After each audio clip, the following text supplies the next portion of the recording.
Hey everybody, welcome back to my channel, Penny Prepper. Stay tuned.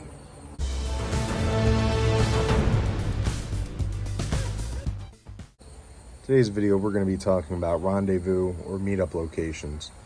If that's something that you haven't really considered too much in the past as far as your preps, it's something that you definitely need to include in them now. Some of the things that you need to consider for rendezvous points or meetup locations, first of all, is going to be the distance. Is it a reasonable distance? Is it 1,000 miles away versus 100 versus 10? Also the distance away from whatever you might be trying to escape, if that's a city center or maybe say the site of dams or radiological events, such as maybe there's an issue at a power plant or a nuclear power plant. Also, you need to consider things like what might mitigate you from getting to that point. If there's, let's say, a dam, or maybe say there's a city center between you and where you're trying to get to. You also have to consider the resources that are going to be there when you get there. Not just like stocked up piles of food, but also natural resources like water and hunting grounds, stuff like that. If it's simply that you're just trying to get to your parents' or a friend's house, or a sibling's house out in a wooded area, then that's fine. You probably already have it all mapped out. You have multiple routes to get there. That's all fine and well. But also with that, it's important to have multiple different locations to go to in different directions, different distances for different things.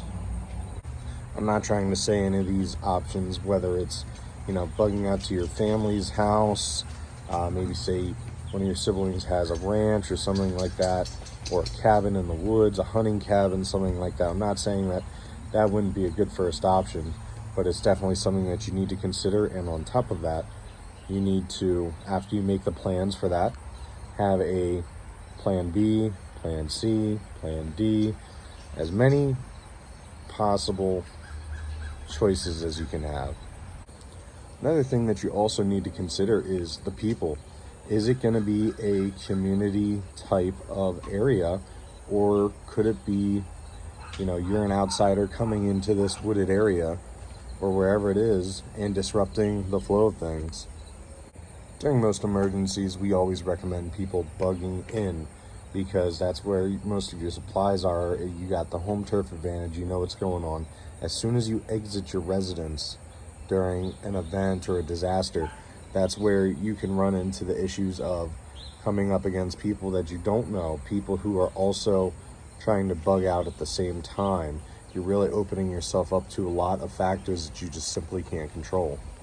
On top of that, during an emergency, there's not going to be the type of infrastructure that there would be normally. So if you're trying to get from one town to another, the area in between could very well have a couple cars broken down, and they just simply don't have the resources to move them.